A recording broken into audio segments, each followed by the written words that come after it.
शिस्तात घ्या पुढे करू नका घे ना पाठीमध्ये जरा ते पडले ते बघा चला हे पडलं चला सरका जा प्लीज चला चला मागे बघा हळू चला सरका जरा हो चल सरका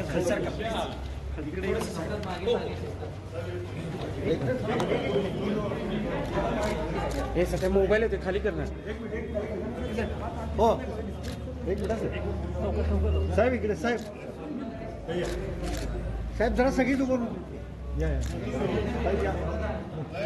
जरा सगळी तू बोला साहेब हो बॅटरी टाकला तुम्ही थँक्यू थँक्यू नाही पुढे कुठं होते मी तू मागे ना जरा जरा आणखी साहेब आत या जरा थँक्यू चला चला बोलणार चला चला चला चला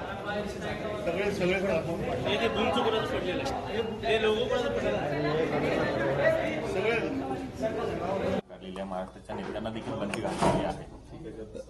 गेली 2004 मध्ये आम्ही सुप्रीम कोर्टात गेल्यानंतर महाराष्ट्र सरकार कर्नाटक गव्हर्नमेंटनं आपला हक्क सांगण्यासाठी बेळगावमध्ये 2006 पासून नवीन विधिमंडळ बांधून अधिवेशन घेण्याला सुरुवात केली आणि बेळगाववर आपला हक्क सांगण्याचा एक प्रयत्न कर्नाटक सरकार करत आहे। पण महाराष्ट्र सरकारकडून ज्या पद्धतीनं त्या केस संदर्भात जे काय दखल घ्यायला पाहिजे होती ती महाराष्ट्र सरकारनं आत्तापर्यंत घेतलेली नाही। उलट महाराष्ट्र सरकारनं एखाद्या खंडपीठाची मागणी करून हा रेग्युलर असं कोर्टाची सुनावणी घेऊन हा प्रश्न निकालात काढावा या संदर्भात महाराष्ट्र सरकारकडे महाराष्ट्र समिती मध्यवर्ती सतत प्रयत्न करत असताना देखील महाराष्ट्र सरकारनं अजूनही याच्यात दखल घेतलेली नाही। आणि महाराष्ट्राचे राज्यकर्ते पूर्वी कसं होतं महाराष्ट्राचे राज्यकर्ते बंदी मोडून बेळगावमध्ये येत होते पण त्या अलीकडच्या काळामध्ये बंदी हुकूम मोडून येण्याची कुणाची मानसिकता नाही आहे। आर पाटील नंतर पाटील उद्धव ठाकरे एकदा 2 वेळा एका मेळाव्याला आले होते बंदी हुकूम मोडून। त्यानंतर ND पाटील साहेब शेवटपर्यंत आमच्याबरोबर होते तोपर्यंत कुठलीच अडचण आम्हाला नव्हती आणि कोल्हापूरची जनता कायम आपल्याबरोबर राहिल्यामुळे आम्हाला थोडासा आधार आहे। आज देखील कोल्हापूरमध्ये कालच उद्धव ठाकरेंनी एक पत्रक काढलेलं आहे की कोल्हापूरच्या शिवसेनेला बेळगावला जाण्याचा एक आदेश दिलेला आहे। त्यामुळे थोडंसं ते कर्नाटक सरकार नरमाईची भूमिका घेत आहे। तेव्हा महाराष्ट्राच्या सर्वपक्षीय नेत्यांनी एकदा या प्रश्नावर कायमचा सोकसमुख लावण्यासाठी आणि सतत सुनावणी घेऊन हा प्रश्न मोकळा करावा यासाठी आम्ही सतत मागणी करत आहोत। आणि उद्याचा महामेळावा जो आहे तो आम्ही कुठल्याही परिस्थितीत घेणारच आहोत। काल रात्रीपासूनच बऱ्याच कार्यकर्त्यांना अटक ससर यांनी चालू केलेलं आहे तरी देखील आम्ही आपलं धोरण सोडणार नाही। महाराष्ट्र समिती महाराष्ट्रातले नेते येऊ अगर न येऊ पण आम्ही मात्र स्वतंत्रपणे तरी आमचा लढा हा आम्ही चालू ठेवणार आहोत आणि आजपासून उद्यापर्यंत जे काय अटक होईल ते होईलच पण आपलं धोरण आणि आपलं जे तत्व आहे महाराष्ट्रात येण्याचं ते आम्ही कायमस्वरूपी ठेवणार आहोत।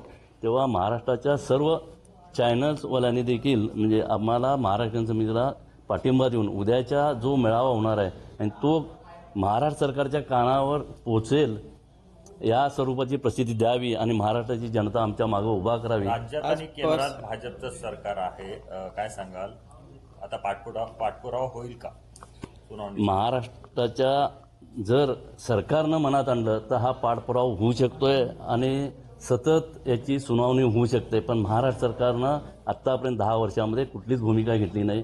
2023 साली फेब्रुवारीमध्ये एक तज्ज्ञ कमिटीची बैठक झाली त्या बैठकीत असं ठरलं होतं की हा प्रश्न आता ह्यानं घ्यायचा रेग्युलर कोर्टामध्ये म्हणून तो विषय झालेला नाही आहे।